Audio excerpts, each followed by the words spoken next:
And here's a man who I would say, and Bill Cohen says it better than me. Michael was barred for life on Wall Street, but he becomes one of the most respected men in the United States, which is a real tribute to who he is as a human being and his resilience. So joining us now on Open Book is Richard V. Sandler. He's an executive vice president, secretary, and a trustee of the Michael Milken Family Foundation. It's really just called the Milken Family Foundation. He's the author of the book Witness to a Prosecution, The Myth of Michael Milken. And so, full disclosure, I consider Michael Milken a friend. I consider him a mentor. And Richard, just to let you know, when I started my conference business, Michael was nice enough to be my first keynote speaker. And he has spoken at my conference now as a keynote in Singapore, Las Vegas, New York. And I consider him a very dear friend. He's a very special guy. And your book is about the prosecution of Mr. Milken, which you'll tell us a little bit about. It's a great rendition, but it also explains the miscarriage of justice to a man like Michael Milken. And despite the fact that Mr. Trump and I no longer get along, one of the best things that he did during his administration is pardon Michael. And so that's the backdrop, sir. You wrote an amazing book. It reads like a legal thriller. John Grisham could have written the book, okay, in terms of what happened. But let's talk a little bit about your relationship first with Michael and Lowell Milken, and then we'll get into the book. Okay, Anthony. So just once again, thank you for doing this. I think it's an important story, not just for historical purposes of what happened to Michael, but how the system works, how this could actually happen to anybody who really comes within the sights of an ambitious prosecutor who feels that that prosecution could enhance their career. So, and that still happens today. But going back to my relationship, we go back to when we were very, very young. Mike's brother Lowell and I are the same age. We met actually in the first grade, as I talk about in the first couple pages of the book, and have been very, very dear friends. He's my closest friend ever since. Mike was the older brother. So I would say in the first grade, Mike, 2 years older, was a generation separated from us. By the time we went to college, we all went to college together at Berkeley. That gap between us had certainly narrowed. And we've been very dear friends also ever since that time. And you work for him now, but I want to go back. We have young viewers and listeners. You and I know who Michael Milken is. We know what he did for corporate America, how he transformed Wall Street, how he created a entire investment class of securities, which were known as junk bonds, are now known as high yielding securities. But take us back. Tell us about the innovative Michael Milken, some of the things he worked on in college and business school, and then he implemented as a professional on Wall Street. Okay. So Michael was always somebody who was very interested in people. He was interested in the world around him. And you always knew that he was going to try to make a mark in the world, to try to make a difference. And when he was in undergraduate at Berkeley, he was very interested in investment and the investment world. He had done a lot of work for his father, who was both an accountant and a lawyer, who had clients who were very entrepreneurial, and it interested him. And he studied a book of a analysis of every corporate bond that had been issued over a number of decades and how they had done. And what he saw was bonds were traditionally rated by S&P and Moody's. And if it was a good company or deemed to be a good investment, it got what they called an investment grade rating. And in those days, the only companies that could really access the public markets were large companies that can get investment grade ratings. But if a company got in trouble, they started having losses or other issues, they would get re-rated and they could get downgraded. And if they got downgraded below what was called a triple B rating, they were considered high yield securities. And because the companies were in trouble, pejoratively, some people started calling them junk bonds. Well, the study that Mike saw when he was in college showed that if you had bought bonds whose ratings went below investment grade, became high yield, you probably did better than if you had just bought investment grade bonds, because the discount that these bonds would trade at when they lost their ratings was greater than the amount of defaults there were in these companies. So I don't know how basic we want to get, Anthony, but a bond, unlike a stock, is a contract. It's a loan. It's a promissory note. Company says we will pay interest on certain dates and we'll pay principal on certain dates. And if the company is able to do that, then the person that buys the bond gets paid the full amount. So if you buy it at a discount and the company actually makes all its payments, you will make more than if you bought an investment grade bond at full price that was paying less of an interest rate. So Mike was fascinated by that study. He continued that work in finance when he was in business school at Wharton. And when he came out of business school, he decided he had a number of offers to go to work at a firm called Drexel. I think it was called Drexel Firestone then became known as Drexel Burnham Lambert. And the reason he went to Drexel is Drexel was the top research firm on Wall Street. And Mike believed if you were going to invest in this type of class of security, you needed to do your research. You need to understand the companies you were investing in. So, I mean, everybody has the same questions, so I'm gonna ask a little bit differently. Um, he grows this business. It becomes an incredibly profitable business for Drexel. The likes of firms like Solomon no longer with us, but Goldman's still with us. They copy him and they go into these businesses alongside of him, and he creates through his ingenuity these wonderful companies. He makes them leaner. He makes them more efficient. He brings entrepreneurs like Henry Kravis and George Roberts into the mix. He helps out the likes of Rupert Murdoch and Steve Wynn and John Malone, and he has this coterie of people around him, and he becomes an extremely powerful man. And you write about him beautifully, and you write about him exactly as I know him, by the way. And so I see him as a brilliant thinker. I see him as somebody that he's almost like a Renaissance man. He can look at he can tinker at something and look at a problem, and whether it's in healthcare or junk bonds or philanthropy, he can figure it out. But he becomes very, very powerful. He's a private guy. He becomes very, very powerful, and he becomes a threat to the status quo on Wall Street, and I would say the status quo in corporate America. So if you don't mind, sir, in your own words, describe that threat. Okay, so here you have this guy that has come to Drexel. He's interested in an asset class that most people do not pay any attention to. And he starts trading in this area. He gets Drexel to allocate a certain amount of capital to them. He doubles that in a short period of time. He goes out and he starts talking to investors about his theories on high yield securities and why he thinks they're a good investment if you do your work and your research. He starts meeting with the companies, and he creates a trading operation that is larger than anybody else's in this asset class. It wasn't that they didn't exist and people didn't trade them, but they didn't trade, let's just say, with great volume and great regularity. So now he's created a market. He's probably the biggest market maker. Drexel's the biggest market maker.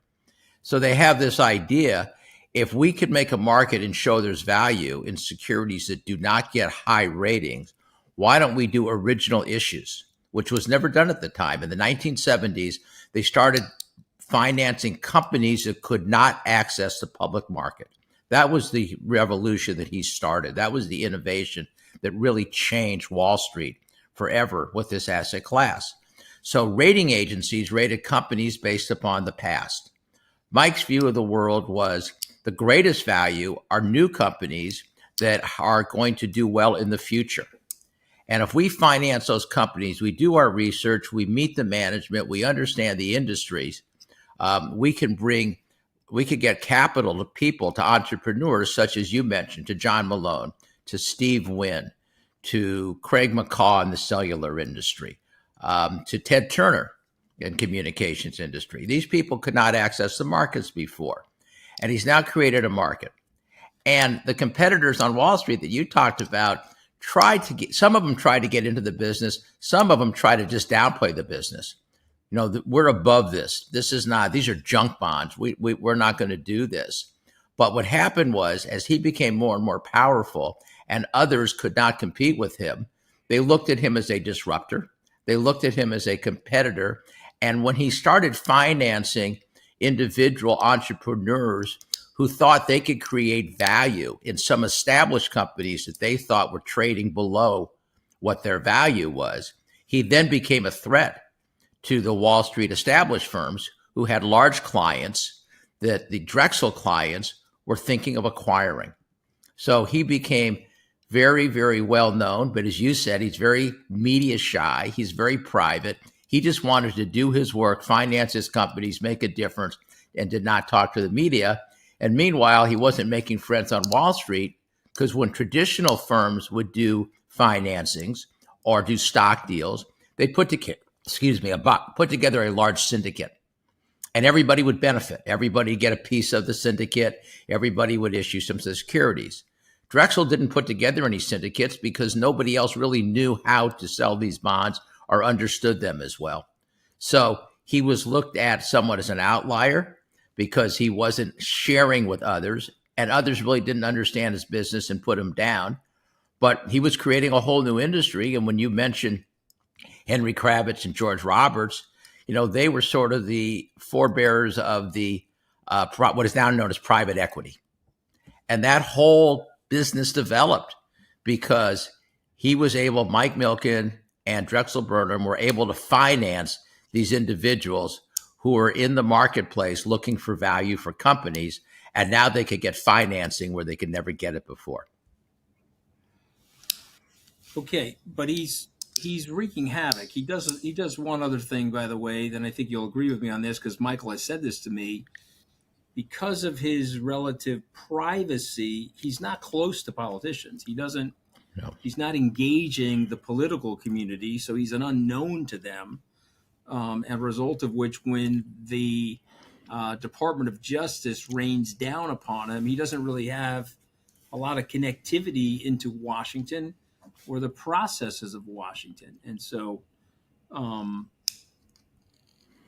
don't know. I think that hurt him, and I think he said that to me once, that you've got to make sure that people understand who you are, which helps you in life. Let's go to Friday. It's November the 14th, 1986. You're sitting at your desk, and you were going to leave early for your son Nicholas's birthday.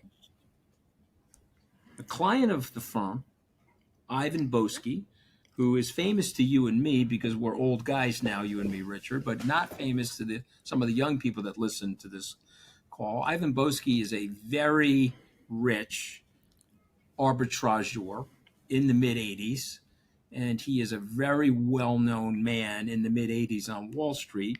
He's running a risk arbitrage fund, but it's Friday, November 14th, 1986. He's convicted, he pleads guilty to securities fraud. What happens after that, sir? So, as you say, somebody comes in and says, did you see the tape? It's 1:00 in the afternoon, 4:00 in New York. The market had just closed. And it was announced that Ivan Boesky was paying, I believe, like $100 million to the SEC or to the U.S. attorney or some combination thereof, and was going to plead guilty to something related to insider trading. At the same time, I get a phone call that there are federal marshals serving subpoenas downstairs, both SEC subpoenas and grand jury subpoenas from the Southern District of New York, Justice Department office. And I didn't really know what to do or what to make of it at the time. It was a little shocking. Drexel had done a financing for Boesky, who, as you said, was the most revered and respected arbitrageur at the street at the time.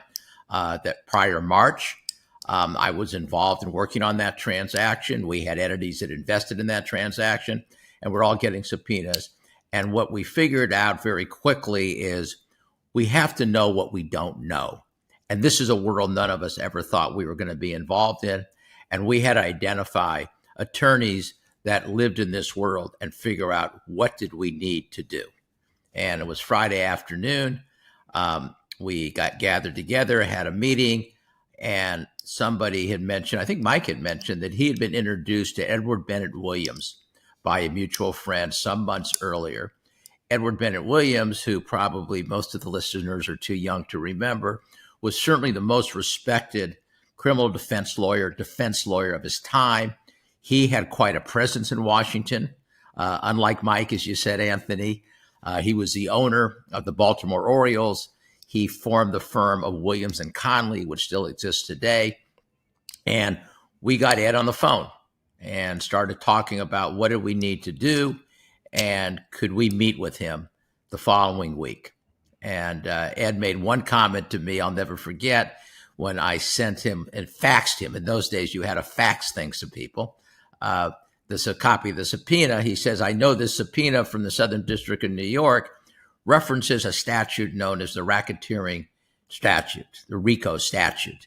And he says that was never intended for a case like this, but I'm not surprised because the U.S. attorney for the Southern District from New York, a guy named Rudolph Giuliani, is the biggest piece of political meat I have seen since Tom Dewey.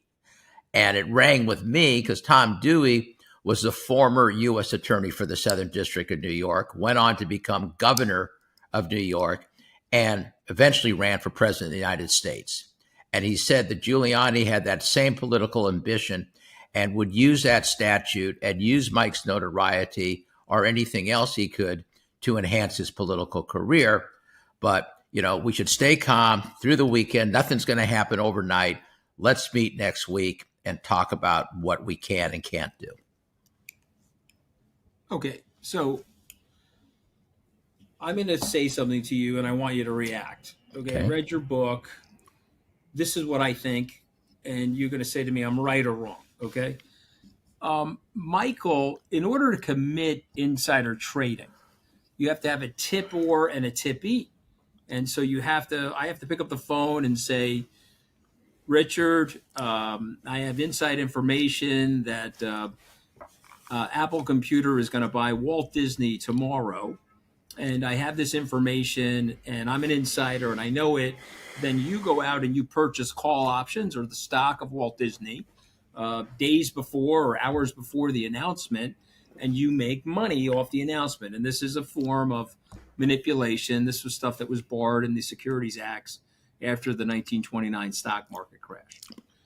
But if I'm Michael Milken and I look at the balance sheet of something like a company like Chris Craft, and I say, okay, this is a media company and it may be an interesting acquisition for Rupert Murdoch. And so what I'm going to do is I'm going to buy some Chris Craft, and then I'm going to call Rupert Murdoch and I'm going to suggest to him to potentially buy Chris Craft. And if he decides to do it and I help him finance it, that's obviously not inside information because there's no tip board, no tip B. There's just a good research analyst in the name of Michael Milken who's a resourceful guy. What did I miss, sir? Have I missed something? No, I think if Mike did that, okay, he would need to disclose to Mr. Murdoch in this case that, look, I think it's a good thing. I own some of the stock. He'd have to give full disclosure. At which point, if there was an interest by Mr. Murdoch or anybody else, then Chris Craft would go on the restricted list, what's called a restricted list of Drexel, and neither Mike or anybody else could trade further in the security. So I think what you're missing is he would never do that because you wouldn't buy something and then lock yourself up and not be able to trade it, okay?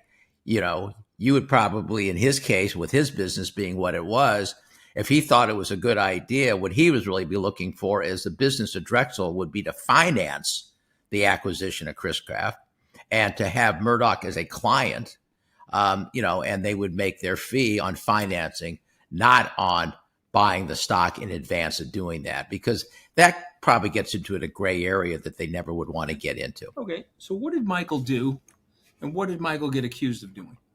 Okay, so One of the things about insider trading is one of the things Michael did is he financed people that did buy other companies. So he financed in your example, he would finance the person that wanted to buy Chris Craft, or he would finance KKR that would want to buy something like uh, uh, Nabisco. Okay, right? They did that. They wrote a whole book about that.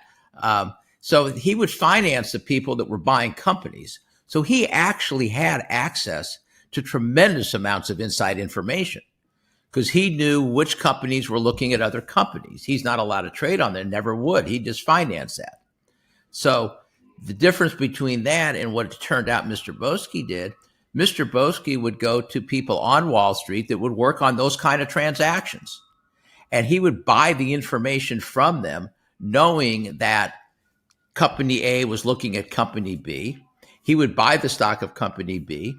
He would pay the people that gave him the information who also were violating the law, literally in bags of cash, and make hundreds of millions of dollars trading on these securities, having the information that you're not supposed to be able to trade on. Okay, so you know he didn't do anything wrong. I know he didn't do anything wrong. They expand the prosecution, include this thing called RICO, and then they make accusations against Michael's father and Michael's brother. Tell us what happens when this unfolds. Okay, so just to make it clear, they made accusations against Michael's brother. Michael's father had passed away from cancer many, many years before this had happened. Um, but Michael's brother, Lowell, who I'd mentioned earlier, dear friend of mine, I was working with both of them at the time, had worked with Mike at Drexel. So Ivan Boesky comes in, and as part of the process, which I said is one of the reasons I wrote the book, so people understand the process. Part of the process is if somebody is found out to have violated the law and is willing to plead to something, they could lessen their penalty, the sentence that they get, by cooperating with the governor, by cooperating with the government and giving the prosecutors information about others who they say violated the law. They can help the prosecutor make other cases against other people, and they get leniency for doing that.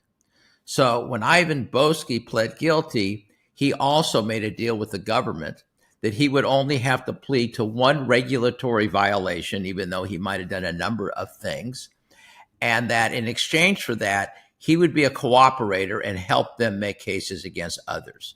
And he did. And he gave them a number of other people who pled guilty to similar things and told them that one of the people that he could help them make cases against was Michael Milken. And the SEC at that time had been hearing complaints about Michael Milken from others on Wall Street, from large companies, from politicians, as you mentioned. Jealous competitors. Right. And so he was he was certainly on the radar screen of the SEC at the time as somebody that was doing something different. Look, Mike was a disruptor. We all know what happens with disruptors. People are constantly investigating them. Elon Musk is a disruptor. Okay. Mark Zuckerberg is a disruptor. Bill Gates was a disruptor. Okay. All these people, throughout history get investigated a lot because they changed the way business is being done. Mike created an industry within an industry, clearly the most important and innovative financier of our generation. And people were very jealous. So when it came to the attention that maybe they could do something to Mike Milken, which would make a lot of people on Wall Street happy, the lights went off. And they decided they were going to come after Mike. And, Boesky was going to be the main witness, and they were going to start this investigation, which they did. Mr. Giuliani, who my understanding is probably never heard of Michael Milken until this case hit the headlines. But the next day in the newspapers, the top headline of the New York Times was the Ivan Boesky made this deal with the government. And that got Mr. Giuliani's attention. And then the rumor started that Michael Milken was somehow involved in this investigation. And a media frenzy really occurred for the next several years. Okay. So, Mr. Giuliani, years later, it's 33 years since Mr. Milken was prosecuted. He eventually accepts a plea deal because he wants to. Well, let me rephrase it because you say it better than me. Why did he accept the plea deal? So, let's go back to your prior question. Right. When they started the investigation, issued the subpoenas, they also issued one to his brother. Okay. His brother did almost no business at all with Boesky. He actually didn't even like doing business with him. He really was not involved in these situations. But they were able to bring more pressure on Mike by including his brother in the investigation and eventually in the indictment. And the line prosecutor, the young prosecutor who was in charge of this case when they brought the indictment and who was in charge when we eventually agreed to the plea deal, later admitted to me in a class that I taught at Stanford Law School that they probably should never have brought an investigation or certainly an indictment against Lowell Milken, that they really didn't have a great case, and that they did bring it. He was encouraged to do this by his superiors. This is the prosecutor talking, to bring pressure on Mike, or as I think the term he used, to give them more leverage against Mike. So now here we have, the case starts at the end of 1986. In 1989, the beginning of 1989, Drexel, Mike's employer, who had been fighting charges itself, settled with the government. And as part of that settlement, agreed that they would get rid of Michael Milken, even though Mike had not been even indicted yet. Mike and his brother get indicted. The government case keeps changing from what it is. They can't make an insider trading case. It's not what he did, and they couldn't make that case. But they did indict him first for that. Then they indicted for a number of other kinds of regulatory issues. And they started giving potential witnesses immunity, which we can get into if you want to, what that means. Yeah, but no, I mean, people generally know what that means. They right. They tell witnesses you may have done something wrong, but you're going to go after the big fish, and we're going to give you immunity. We're going to not prosecute you for your wrongdoing. Exactly. And which certainly has an effect on a person's memory or what they want to do, because they have two choices. The prosecutor could say to them, you can either help us and we'll give you immunity, so you won't be prosecuted for anything as long as you tell us the truth. Or if you don't think you can help us, that's okay. But if later we find out that you were involved, we're going to indict you, and you're going to go to jail, and you're going to lose your wealth. Mm-hmm. So this was going on to the point where Mike said, you know what, I'm getting beat up in the press every single day. My lawyer that I was relying upon, Edward Bennett Williams, passed away from cancer. I'm being depicted as a caricature of a human being that doesn't exist in the media every day. I'm being vilified. I made a lot of money. I have a lot of enemies on Wall Street. I don't know if I have a chance if I go to trial. I got to do something to protect myself and my family. And by the way, my brother's going to get indicted, and he didn't do anything. Mm-hmm. So finally, we approached the government and said, look, Mike Milken cannot do what traditionally is done. He can't make a deal with you and give you others, make cases against others. He didn't do that kind of business, and he's not able to do that.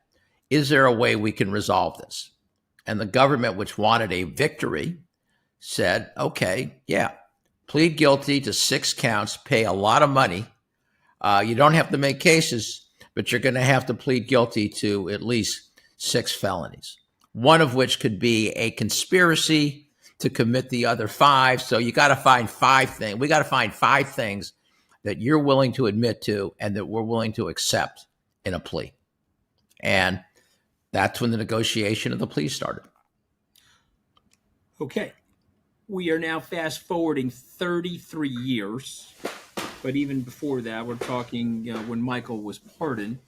Mr. Rudolph Giuliani, who pardoned Mr. Rudolph Giuliani, who prosecuted and got the plea from Michael Milken, is asking then President Trump to pardon Michael Milken. So take us through that, sir. Why did that happen? So, Mike, as you stated at the beginning, Anthony, Mike's a very unusual individual, okay? Mike is a people person. Mike is a person that doesn't become bitter. I always say one of the most amazing features about Mike is that you could knock him down and he'll get up and dust himself off and go about trying to be productive the next day without bitterness. So Mike has now gone through a plea. He's been sentenced. He's gone to prison. He's come out and he's diagnosed with prostate cancer. Yeah. And he finds that very little work is being done in this area. And he starts a prostate cancer foundation, which totally changes the way medical research is done in this country and is saving millions of lives as he becomes very knowledgeable and brings together the world's greatest scientists and doctors to look at prostate cancer to see what's done. A friend of his calls him one day and says, Rudy Giuliani has prostate cancer. Would you mind meeting with him to see if you could help him out? And Mike, being Mike, said, if you want me to do that, I'll do that. And he did help. He did meet, and he was helpful to him, to which Mr. Giuliani appreciated it. And when Mike sought to get a pardon, Mr. Giuliani wrote a letter on his behalf. He actually did it twice, both when we tried to get a pardon from President Bush and one from President Trump, supporting the pardon of Michael Milken. I don't believe that's why Mike got a pardon. I think he would have gotten it anyway, but I appreciated the fact that Mr. Giuliani was willing to do this. Yeah, Stephen Mnuchin actually, and the late, very special Gary Winnick was involved with that. I was present for those meetings with Mr. Trump. This happened during the transition prior to Mr. Trump becoming president, and then Mnuchin pushed the situation. And to Donald Trump's credit, everything that you said, Mr. Trump took into account, and he pardoned Michael, which was a well-deserved pardon. And here's a man who I would say, and Bill Cohen says it better than me, Michael was barred for life on Wall Street, but he becomes one of the most respected men in the United States, which is a real tribute to who he is as a human being and his resilience. Okay, so we're at the part of my podcast, our podcast. We have the 5 famous words. I'm going to say these words, and then you react, sir. You give me a sentence, or you give me something that comes to mind. Okay. Okay. Ready? So Yeah. The first word is Drexel. Drexel was a somewhat of a backwater financial services firm on Wall Street until Mike came there, and it developed the high yield security industry. It financed all these major companies that were talked about and became one of the most powerful firms on Wall Street, and probably created one of the most talented group of individuals who have all gone on to be immensely successful after the government was able to bring down Drexel. Ivan Boesky. Ivan Boesky, the most revered financier of his time. Everybody did business with him. He was a very flamboyant individual, and everybody thought that he was the best at what he did. It turned out that he made his business on insider trading, paying people in cash for insider trading. And when he was discovered and had to plea, he had no trouble trying to help the government go after other people that he had done business with. Unfortunately, he went after Michael Milken, though the government never, ever was able to prove any of the allegations that Boesky had said. I just wanted everybody to understand what Mike pled to was not what he was indicted for and was not what he was accused of, even though some of it did have to do with Ivan Boesky. Rudy Giuliani. Rudy Giuliani was, as I said earlier, a very ambitious prosecutor, very smart guy, had a lot of ability. Unfortunately, because he was smart and had that ability, he was able to use the power of his office to enhance his own career and his own political career. Went on to become a very effective mayor of New York, to his credit. We know where he is today, but that I take no pleasure in that whatsoever. That has nothing to do with us. But unfortunately, as a prosecutor, not knowing Michael Milken or understanding the case, he brought a RICO case against him and his brother, and quite frankly, tried to destroy their lives in order to enhance his political career. Okay, the words Michael Milken. Michael Milken is a unique individual in many, many ways. A lot of people talk about how smart he is, and he's brilliant, or he's a genius, and I don't know what all those terms mean. I would say that Mike has the most unique mind of anybody I ever met. He has an ability to absorb information, retain information, use that information in creative ways to create value for society and for the world. He's a person that has a great heart. He's a people person. He likes to do good. It's part of who he is. And I consider it, really unfortunate that he's had to have this cloud over him, though he has gone on to be very successful in what he's done in philanthropy with respect to an unfair prosecution. And I hope that this book clears the public record because it is based on fact. Yeah, no, listen, it's an enormously great book, and obviously it's a tribute in many ways to Michael. But when I hear the words Michael Milken, I think friend. That's the first thing that comes to my head. I think he's a universal friend. I know so many different people from different walks of life, different income strata, Richard, different ethnicities, different backgrounds. They would all look and say friend. They would say Michael Milken is my friend, and something I have a lot of respect for. Now, I'm going to say the word Milken. And when I say the word Milken, I think of the Institute and I think of the foundation. Tell me your reaction to that. Yeah, I think it's wonderful that after all this happened, that the word Milken is associated with so many positive things, whether it's the Milken Family Foundation and the Milken Educator Awards that it gives throughout the country. It is given for almost 30 years. $25,000 award to public school teachers.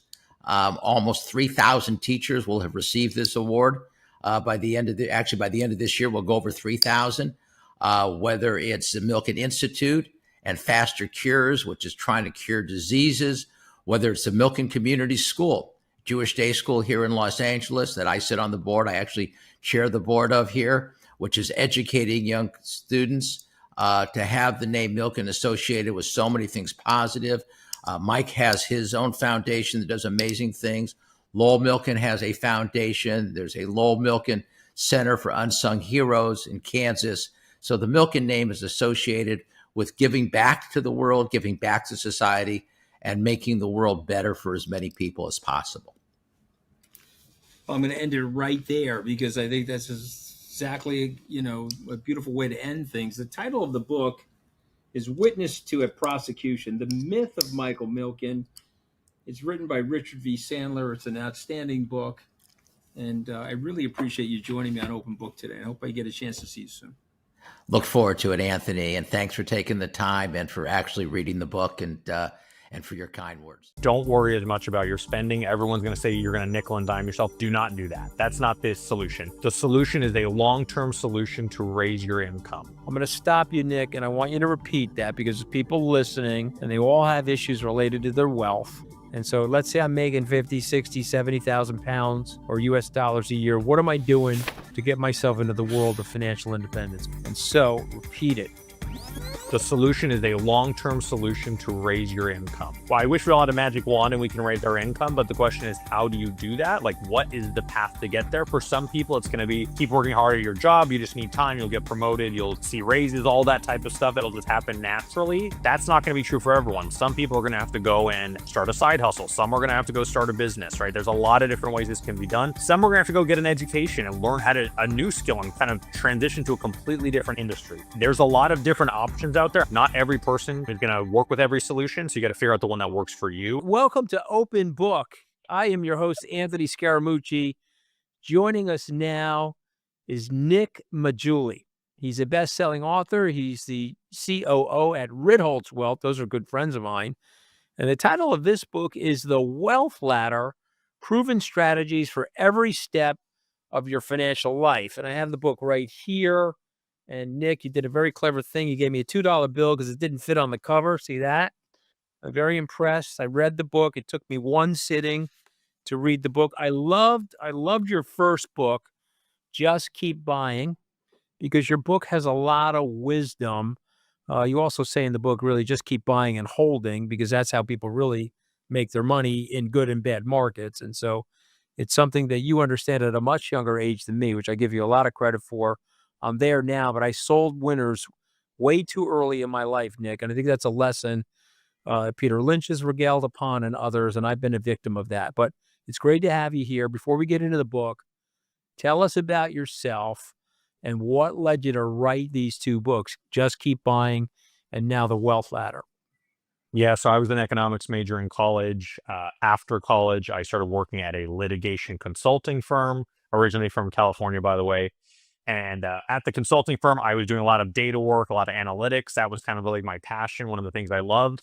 However, I also love personal finance a lot, and that really wasn't a fit within the litigation industry. And so I said, hey, at some point, I want to start writing about this stuff. So I used my data skills, started writing a lot about personal finance and investing, started a blog in 2017. 5 years later, I thought I had enough stuff. I put out my first book, Just Keep Buying. And then that actually did really well. Actually did better internationally than in the US, believe it or not. 80% of my sales in my first book are international, which is kind of crazy.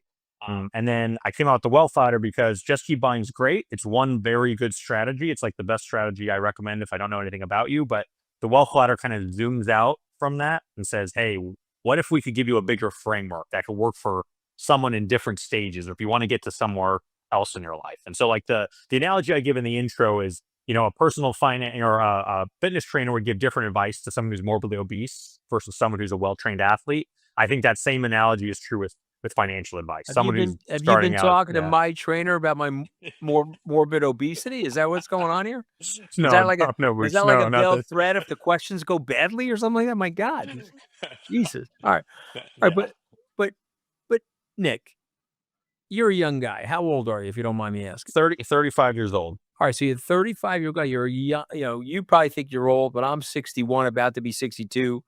You're a young guy. You have deep wisdom in this book, okay? Sawhill Bloom, I think you may know who he is, The 5 Proven Strategies of Wealth. Very young guy like you, deep wisdom about certain things. So where does this come from? Is it your reading? Is it your research? Is it your professors? Were you born with it? You write like an elder statesman, okay? This could be a book that Charlie Munger wrote, frankly, who passed at age 100.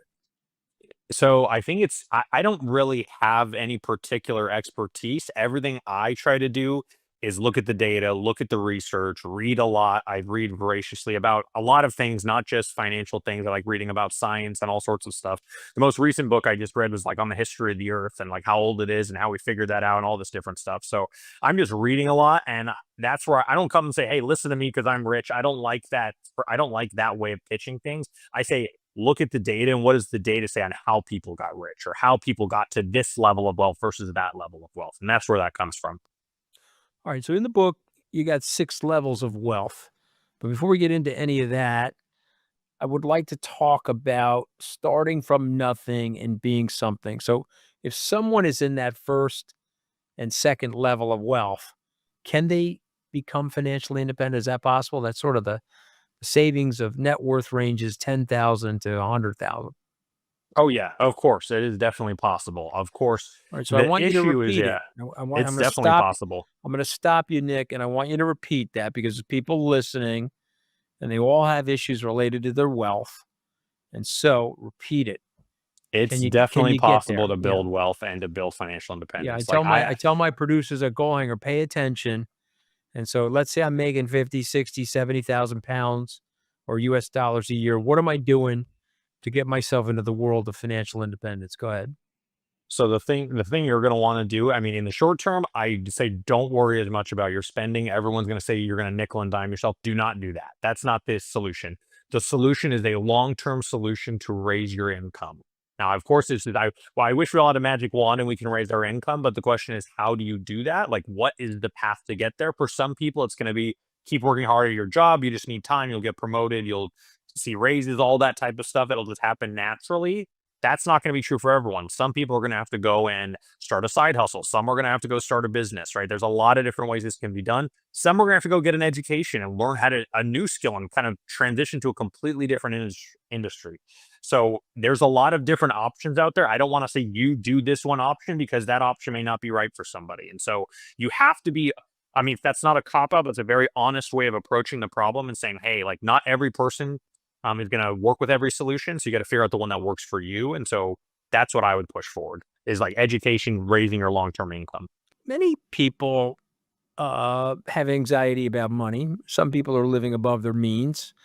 Some people go on Instagram, they see highfalutin drinks or great meals, or I don't know, something about your generation, Nick. You guys are taking photographs of every goddamn piece of food out there, and you're creating food envy for each other. And so there's a general tendency to overspend. So you're not a cautious spender. You don't believe in cautious spending or nickel and diming, nor do I. But how do you get yourself disciplined to have some money set aside where you're paying yourself first uh, to create the wealth that we all want?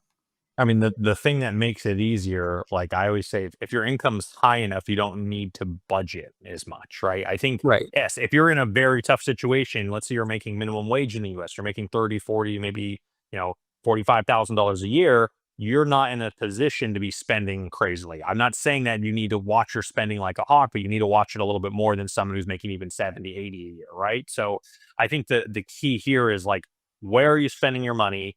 Like, don't nickel and dime yourself and figure out a way to raise your income. It's the strongest relationship in all personal finance. It's the correlation between income and wealth. It's the strongest relationship. I have not found a stronger correlation in the data. Like the higher someone's income is, the higher is their savings rate, the higher is it's obviously easier to save money, the more likely to invest that money, the more likely to grow their wealth, etc. We can sit here and guilt trip people about coffee and all this stuff. It's all fake. It's all fake just as a way of covering up, oh, see, you're poor because of your expenses. That's not true. It's your income. And so I need to break that myth and bust it as much as I can. And so I repeat it as often as possible. All right. So just keep buying is embedded in this book, right? So give us the thesis of just keep buying, and how does it fit into the wealth ladder? So just keep buying. The thesis is the continual purchase of a diverse set of income producing assets. And I'll say that one more time. The continual purchase of a diverse set of income producing assets. That singular sentence gives you everything you need as an investor to just focus on do your thing in your career. And then as an investor, if you're buying a diverse set of income producing assets over time, that's the continual part, you're going to build wealth. Like that's just generally true. This would have been true throughout history. And if you do it for a long enough time, it's going to be true. You'll keep pace with inflation in the worst case scenario, and you're very likely to outperform inflation over a very long time period. And that's true. That's including not just US stocks, we're including international stocks, including real estate, including farmland, including all of these things, right? And so when you look at this, like that solution is very simple. Just own those income producing assets, a diverse set of them, not just like one stock, not just one house, own a diverse set of these things. And you do it for a very long time and you will build wealth. You have a professor, you have a mentor, you have somebody that rang your bell and got you going in the direction that you're going. And who is that, and what was their message? And I'm happy to share mine, by the way, but who is that for you? You're an economics major from Stanford, if I remember correctly. Yep. So Yep. who rang your bell, Nick? The person that I think helped me the most is Dr. Jay Bhattacharya, who's now, he's much more famous now since COVID and a lot of things that have happened. And obviously he's now with the administration, but I told him he's like, hey, what are you doing? Well, I know who he is, but tell viewers and Yeah. listeners, he got a lot of things right in COVID Yeah. that Yeah. was against the conventional wisdom. Some of those things Ron DeSantis actually adopted in Florida ahead of other people. And Florida's economy did better on a relative basis as a result of that. So tell us who he was first. Yeah, so he was a professor of health economics at Stanford, and he was my professor at the time. So he taught a lot about, I actually, when COVID happened, I remember thinking about like his class, because he taught me all about, here's what happens when a pandemic, like initially cases start to go up, people start taking preventative measures, right? This thing peaks and then it starts to come down. Of course, the virus evolves and there's multiple peaks, and it's a little more complex than that, but he talked about this.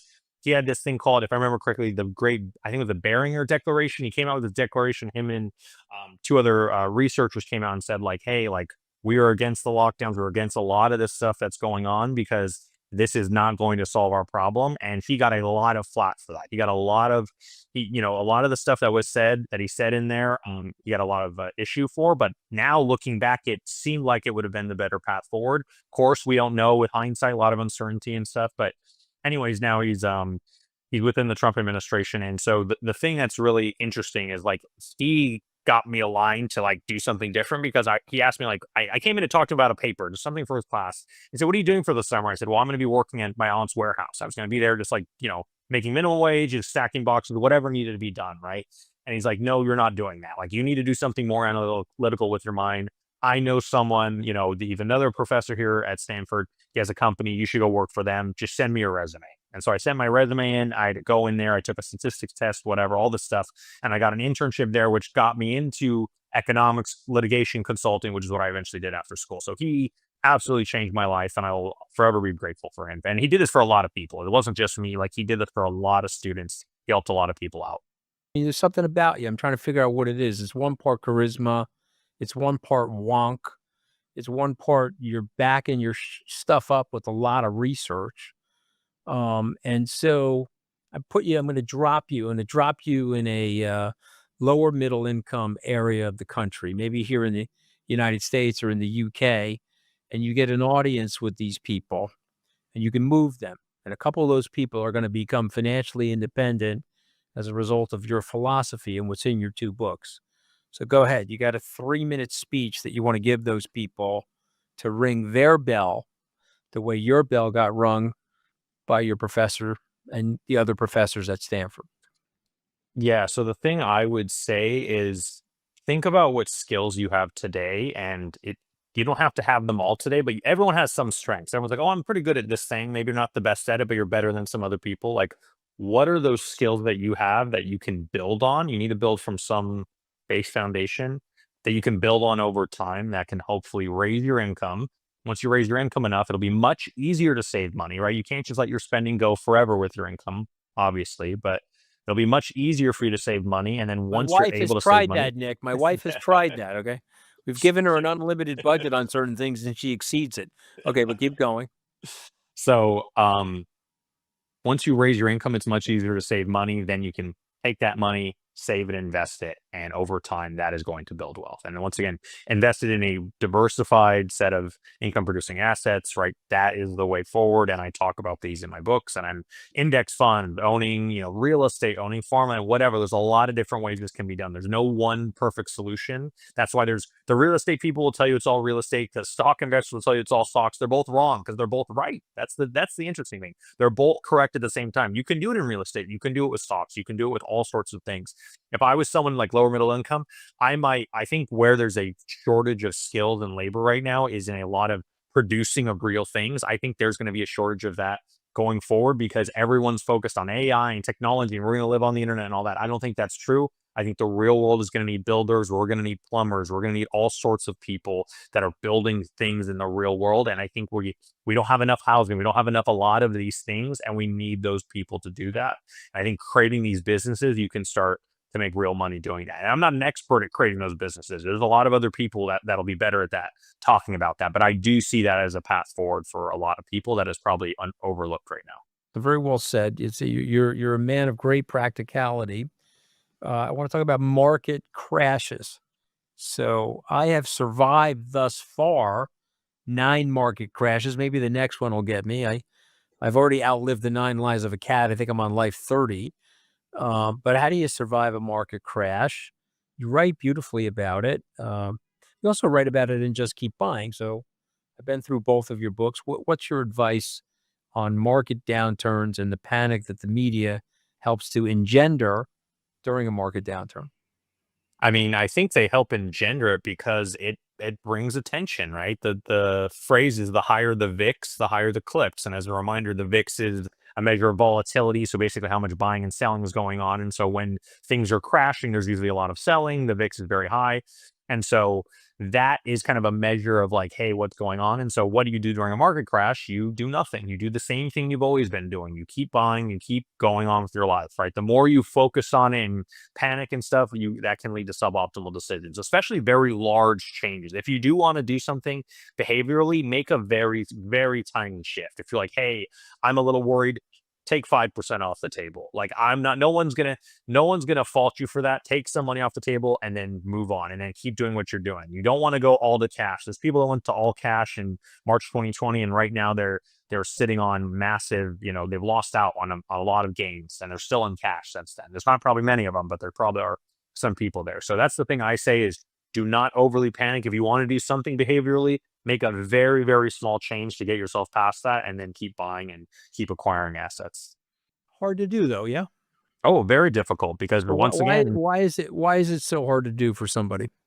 because every person and everything around you is starting to influence your behavior and how you're thinking about it, right? Like imagine you turn on the TV, oh, there's this pandemic, and we all went through this. Like we can all play this game in our mind because we just went through it. If we hadn't had a crash in 20 years, it'd be very like theoretical. This is very real. We just went through this, right? Like, oh, what do you mean? Like they're stopping the NBA? Like that's serious. Like, oh, they're not doing this, they're not doing that.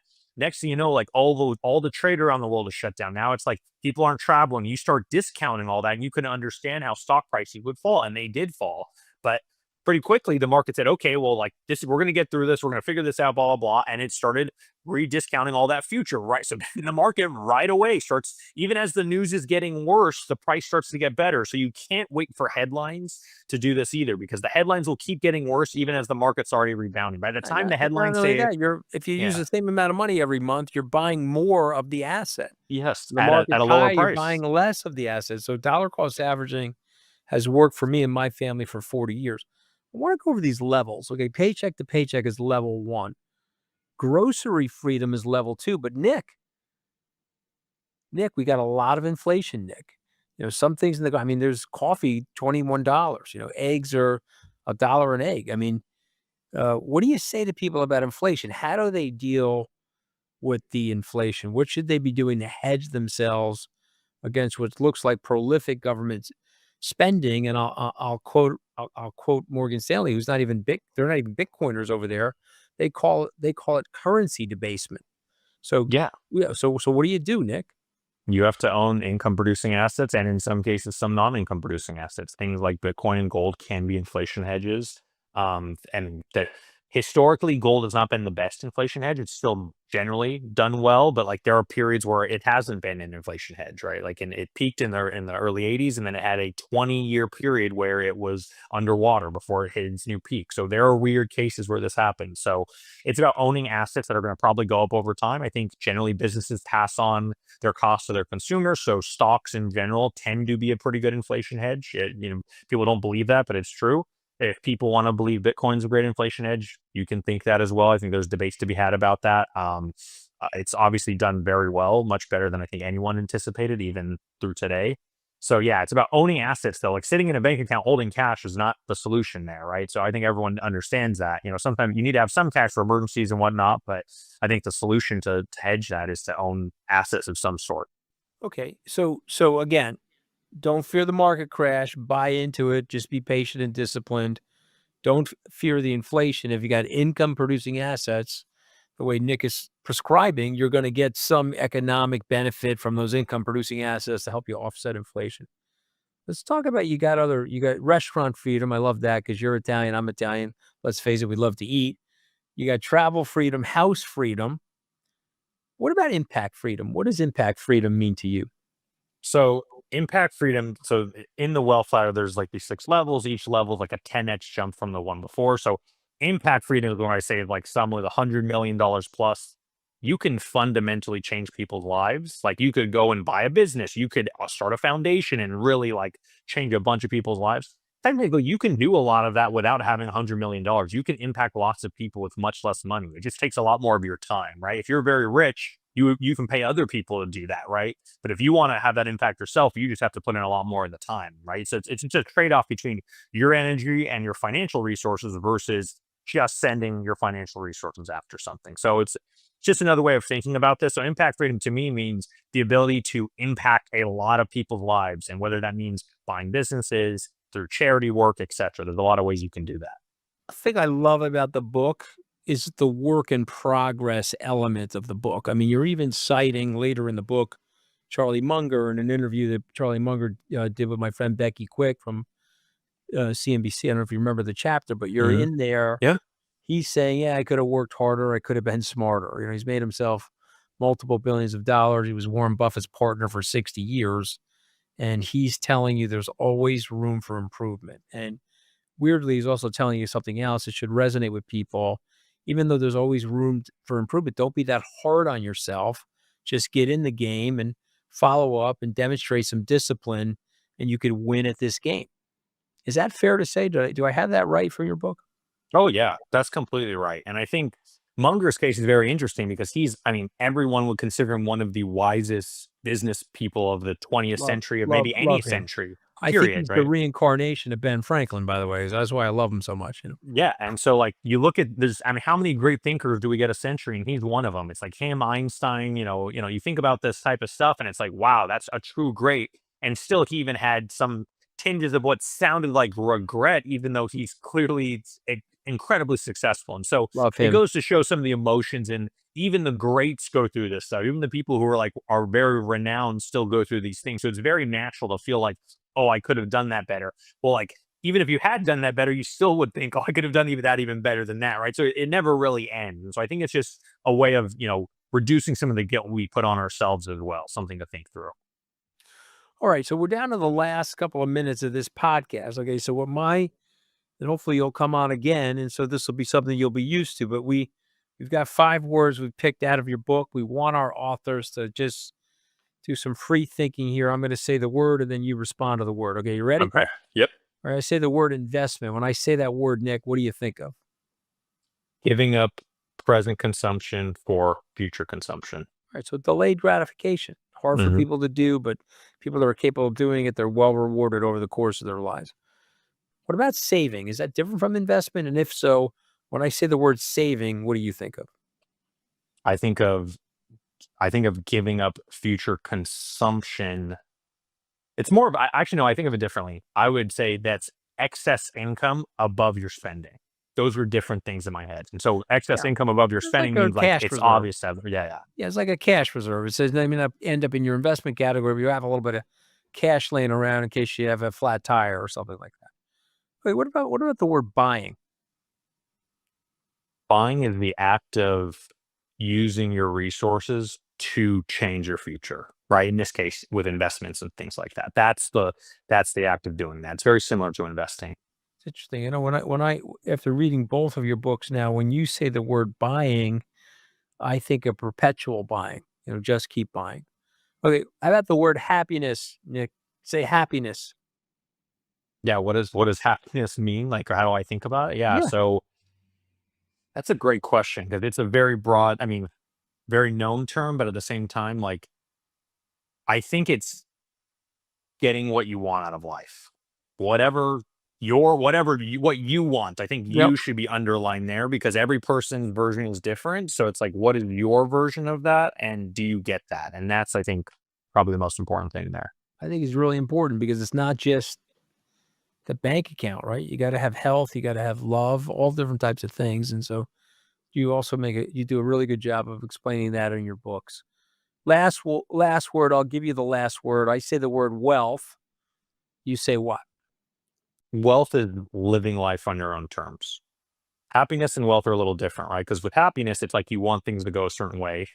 Wealth is saying, I have the resources to live that life. You're controlling right? And that doesn't mean you're controlling your own destiny. You have house freedom and maybe even some impact freedom, right? Yeah. So, you could have wealth, but not necessarily happiness, or vice versa. You can have a lot of happiness and not necessarily have the resources. Your life may just turn out a way without you having those resources. You got lucky, that happens. And then there's the case of like, you can have the resources and you end up not being happy because you get unlucky, right? You can imagine like, oh, I had all the money, I had this, and then this terrible tragedy happened to me. Like you lost your happiness. So they're both there. But Julie, let me tell you something. You're a philosopher king, okay? You could be a modern Charlie Munger. In the mortal words of Warren Buffett, if I could buy stock in your income, in your future career, I would be an equity owner. The title of the book is The Wealth Ladder, and it's proven strategies for every step of your financial life. Best-selling author Nick Maggiulli, thank you so much for joining us on Open Book. Yeah, thanks so much. We appreciate it. And I truly appreciate the kind words. Thank you.